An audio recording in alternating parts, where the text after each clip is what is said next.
Have you ever stood in a grocery aisle, frozen, trying to figure out which food is actually healthy? I know I have. That happens to me all the time, especially when I'm trying to eat better, but the labels make everything confusing. Hi everyone, I'm Justin. Hi everyone, welcome back to Ace English Podcast and I'm Amy.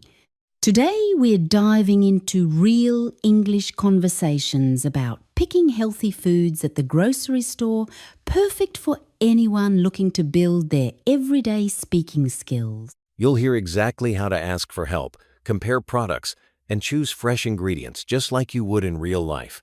We'll cover starting your shopping trip, talking to store employees, using simple comparison phrases, and picking out the best produce. Let's head down the first aisle together. Whenever I go to the store, I try to plan what I'll buy so I don't just grab random snacks. How do you usually start your shopping, Amy? I usually make a quick list on my phone, vegetables, maybe some whole grains. It helps me focus on healthy choices before I even get there. Lists really work. Without one, I end up with way too many chips. Starting with a plan definitely makes it easier to stick to healthier foods. The first thing I notice when I walk in is usually the colourful produce section. It just makes me want to eat something fresh. Exactly. I always head straight for those fruits and veggies.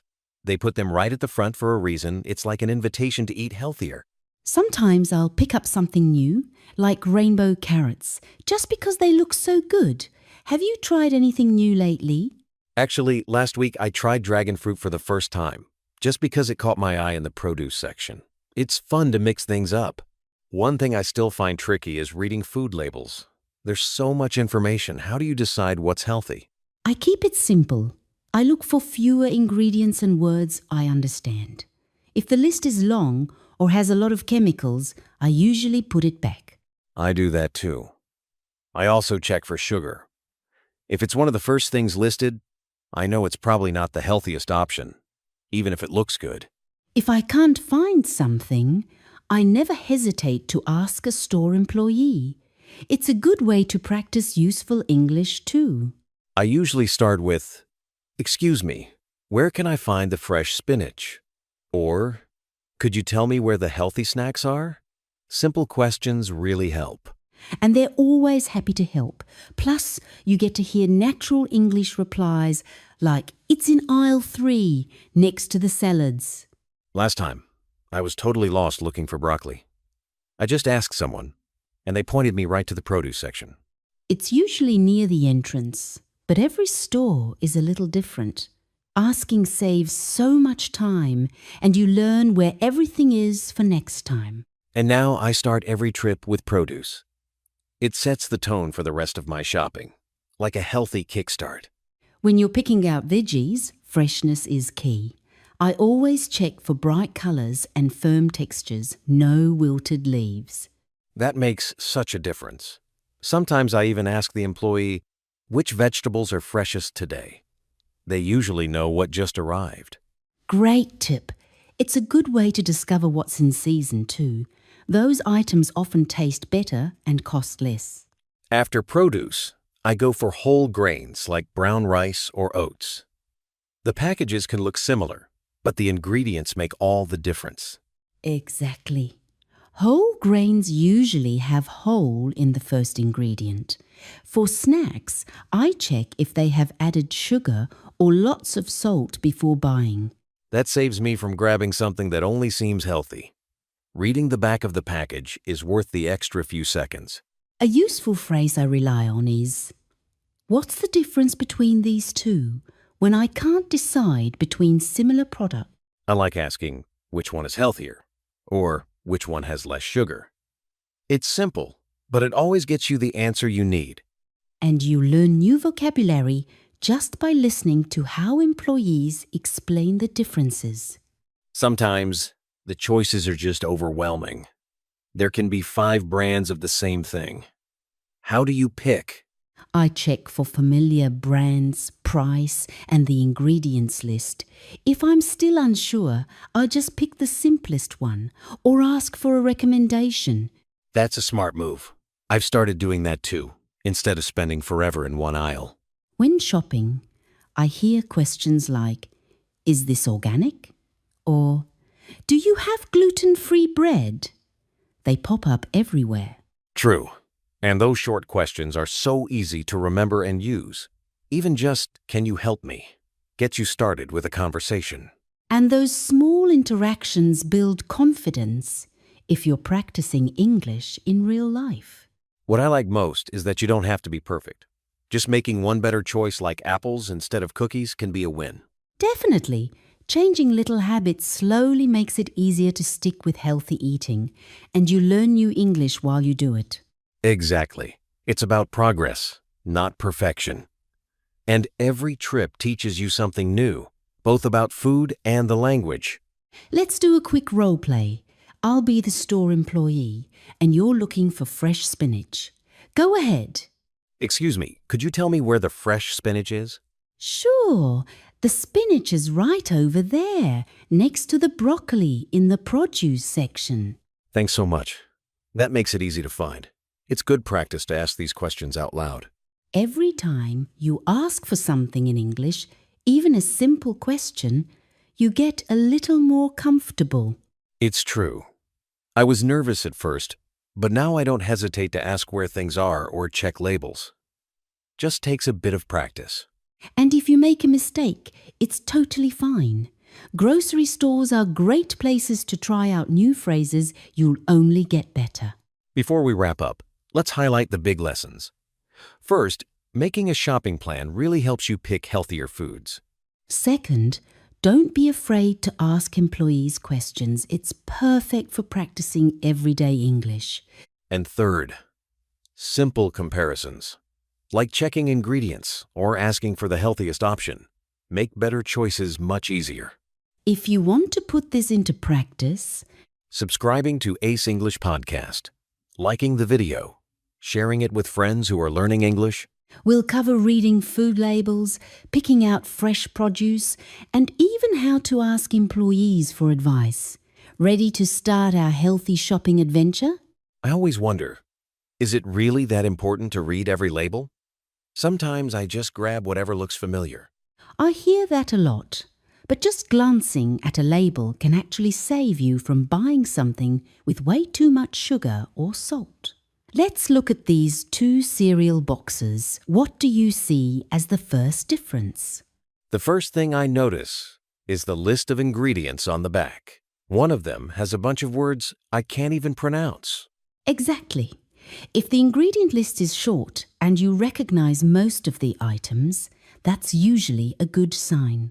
So, if there are fewer ingredients, is it always healthier? Or are there exceptions? Generally, yes, fewer, simpler ingredients usually mean less processing, but you want to look out for hidden sugars or unhealthy oils, even if the list is short. That makes sense. Sometimes I see sugar listed as something like corn syrup or fructose. Right. Those are just other names for sugar. If those are near the top of the list, you might want to put it back on the shelf. I feel like everything has some kind of syrup or oil these days. How do I really know what's okay? A good trick is to focus on the first 3 ingredients. If you see sugar, corn syrup, or palm oil at the top, that's a red flag. Good tip. I never thought about the order. So the first few ingredients are the most important? Exactly. Ingredients are listed by amount, so what's first is what's most in the product. Can we try comparing these 2 jars of pasta sauce? One is labeled organic and the other isn't. Great choice. Let's check the nutrition facts and the ingredient lists. The organic one has tomatoes, olive oil, garlic, and basil. The other has added sugar and natural flavors. So even though the price is a little higher, the organic one actually sounds better for you. That's right. Sometimes paying a bit more means you're getting fewer additives. When I walk past the produce section, I get overwhelmed. How do you know which vegetables are the freshest? Look for veggies that are firm, bright in color, and have no bruises or soft spots. For example, if you're picking bell peppers, they should feel heavy and look glossy. I've definitely chosen some squishy tomatoes before lesson learned. Happens to everyone. If you're not sure, you can always ask a store employee for help. I've never asked an employee for help because I worry about using the right words. What could I say? Simple is best. Try phrases like, "Excuse me, can you help me find something fresh?" Or, "Which of these is the best today?" That sounds easy enough. I could even ask, is there an organic version of this? Exactly. Most staff are happy to help, and practicing these questions is great English practice. So, are organic foods always healthier? Or is it mostly just marketing? Not always. Organic means fewer pesticides and additives, but it doesn't guarantee it's healthier. Sometimes a non-organic option is just as nutritious if you wash it well. I see. So it's about making smart choices and not just chasing labels. Exactly. If your budget is tight, focus on eating more fruits and veggies, organic or not. Let's say I love chips. How do I pick a healthier snack instead?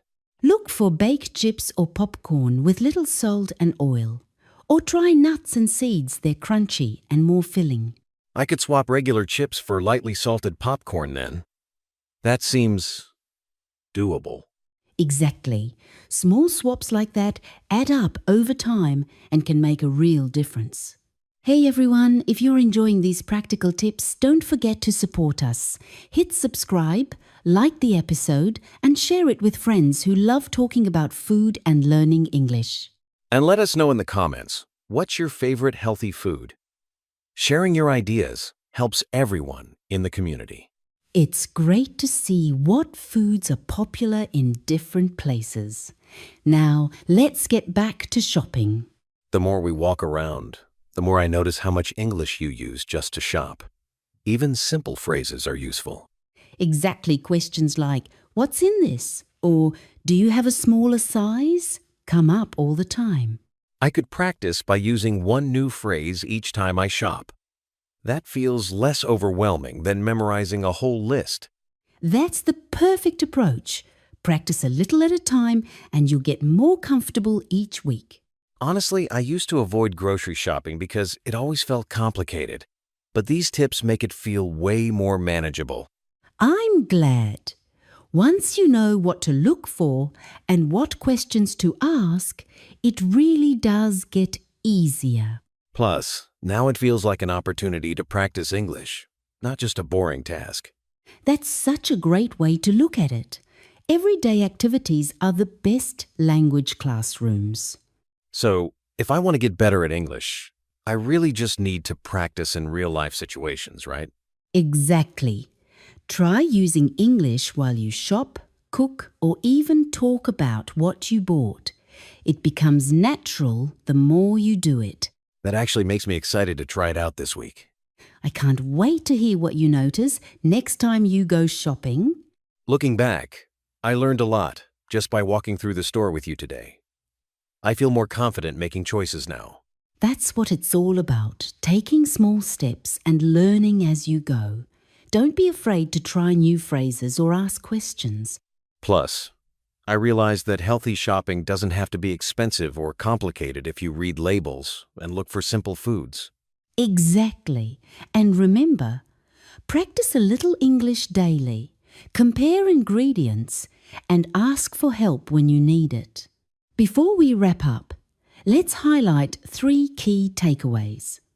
First, reading ingredient lists helps you spot healthier options quickly. Second, don't hesitate to ask store employees for help. It's great practice and makes shopping easier. Third, even small swaps like choosing baked snacks or fresh veggies can add up to better habits. And here's one action step for listeners. Next time you shop, use at least one new English phrase to ask about a product or compare items. Keep practicing your English in everyday life. Subscribe, like, share, and comment to support the channel and continue learning English through everyday conversations. Thanks for joining us in the grocery aisle today.